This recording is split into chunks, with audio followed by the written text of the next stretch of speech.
everybody, this is Corey from Tales of Dog Training. This is the at-home edition. A lot of times I get people asking me about dogs who are counter surfers or dogs who get in the kitchen garbage or like to lick the dishwasher or the dirty dishes. At our house, we don't have any of those problems at all, ever. And it is largely because our dogs are trained not to come into our kitchen at all. So I'm going to talk to you a little bit about that today and show you basically how we accomplish this. Not all kitchens are going to work for doing this. Ours does because there's only one in and out. The dogs don't have to go in the kitchen for any reason. If you have a kitchen that's like kind of a pass-through, so the dogs might have to go through it sometimes, this could be a little bit more difficult for you to accomplish, but we have been surprised at how well this idea transfers to other kitchens. When my dogs go to my parents' house, they have a different style kitchen and our dogs don't go in it. At our cabin, the kitchen is a lot more open and yet our dogs still don't go into the kitchen. So I do think it is possible definitely to transfer it to other styles, but the easiest way to implement it would be a kitchen like ours where the dogs don't have to go in it at all, okay? We're also going to talk a little bit later about confining your dogs to like a certain area of your home. We have an area in our living room where the dogs can know to go downstairs. So I'm just laughing because two of them are doing that right now. They're being good dogs. So, come here guys, come here. Good, come here. Not to say they're perfect, right? So this guy is Knox, he's my youngest dog. He definitely may make some mistakes as we work on this today in the video, but that's a good thing for you guys to see too. So Cedar, come here. Okay, so they know this is sort of their boundary of the kitchen, okay? Like right here where the fridge and our counter go, all right? So I have a baby carrot here, okay? I can drop something and they should not come in here, famous last words, right? They know they shouldn't. They want to, but they know they can't, okay? They're not allowed to come in the kitchen with me. So the way we accomplish this, starting with the young dog, is we make a barrier. I have this old jump board. This jump board that usually works all right. You could certainly use like a piece of cardboard, or in the past with other dogs we've used like a long vertical mirror. Those cheap ones you can get at Target, put on the side. I don't want it to be high enough that the dog cannot go over it. That is not my goal. I just want it to be more of a visual barrier and something that is a little bit of a physical barrier, all right? But when the dogs are young, like we start this as soon as our puppies come home at 8 weeks of age. We have this board up all the time, 24/7. It's a little bit annoying for a little while, but it's worth it in the long run. So we have this little board up. Inevitably, the puppy comes up to the board. Next, come here. Come on, buddy. They come up to the board and the puppy just tries to jump into the kitchen with us, okay? And at that point, I pick up the puppy and I say out. That is our word for being out of the kitchen. I say out and I put them on the other side of the board, okay? Over and over and over. The puppy may continue to try this many times.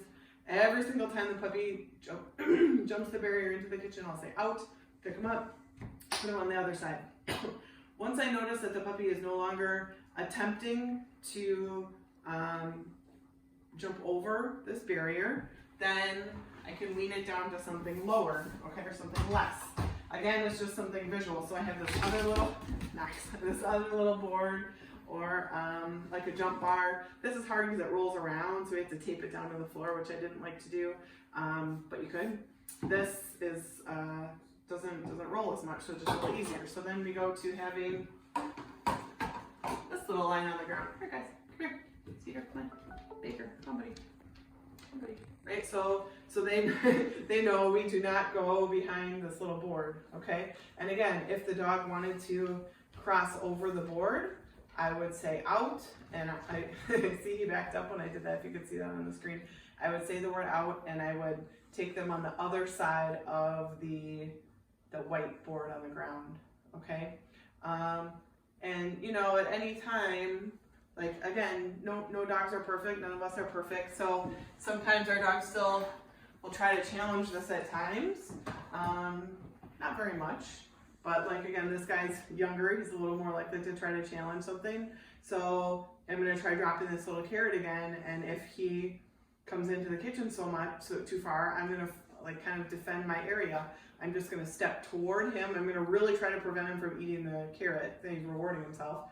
I'm gonna step towards him, I'm gonna say the word out and kind of just use my physical pressure to get him out of the kitchen. Out. And a boy, right? I stepped towards him, I said out. He stepped out really quickly. He was very close to the carrot. He was within like a millimeter, but he didn't get it. Right? Okay, again, he knows he really can't come towards me any more than this, okay? So again, I'm gonna try to drop this just to simulate, you know, sometimes you're cooking or the garbage spills or something happens, something dumps on the floor that you don't want the dog to have. Good, that time he knows. He could usually go for that and reach for it if he wants to, but he knows that he can't. He knows this is my area. I'm watching him carefully. He's still considering it. Decided not to. Good boy. That was a good out, buddy. If he did come towards it again, I could say out and step into him, see how he moves back. Okay? So this is something that you have to keep an eye on all the time. When our puppies are really young and they can't be trusted to stay out on their own, we have that foot-high barrier they're not going to go to.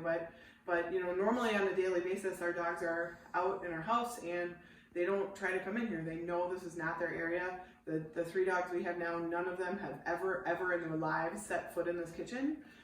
This would be a little bit harder for you to retrain if your dog has been in the kitchen a lot, but it certainly is still possible. That's the great thing about dogs, that if you change a rule today and you're consistent with it, that they will adapt to the new rule. So something kind of good for you guys to consider, something you can work at home on easily when we're all stuck at home.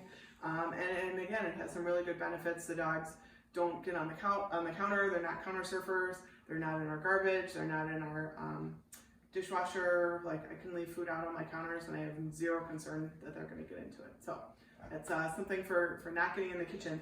I'm also going to show you about another area of our house, our living room, where they know some certain rules about that.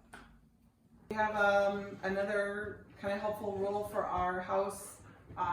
We have a living room area where we spend a lot of time, and this kind of area here where we have 2 steps. It's a really clear division from our kitchen and eating area into our living room. So for whatever reason, we decided to teach our dogs to go down into that area on command, so they will do that. Knox, downstairs, Baker, downstairs. Okay, so when I say downstairs and sort of point, they know to be down there. Again, Knox likes to push this a little bit yet because he's a younger guy. So if I wanted them to be even more, they're sort of standing on the step now, which truthfully I'm okay with, but if I wanted to be a little more black and white about it, I could also insist their feet actually be down on the carpet. So downstairs. Again, kind of like the kitchen thing, I'm moving towards them, I'm saying downstairs.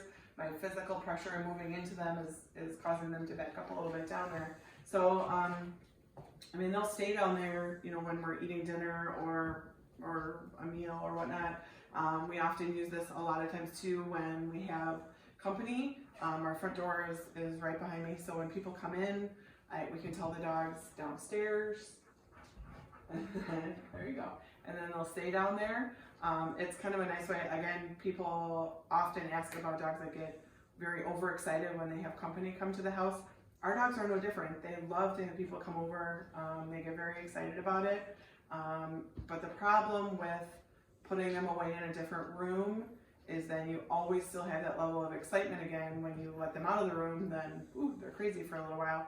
What we have found is that by having our dogs go into this area of our house, in our living room, while we stay up here with our guests, the dogs can slowly kind of acclimate to the guests being here. The guests ignore the dogs ignore the guests, everybody gets used to each other, and then, you know, when we're ready, we allow the dogs to come up if we want to, and there's a little excitement, but it's better than it would be. So again, they know, like the same word that I would release them on a sit stay or a down stay, I can release them from this.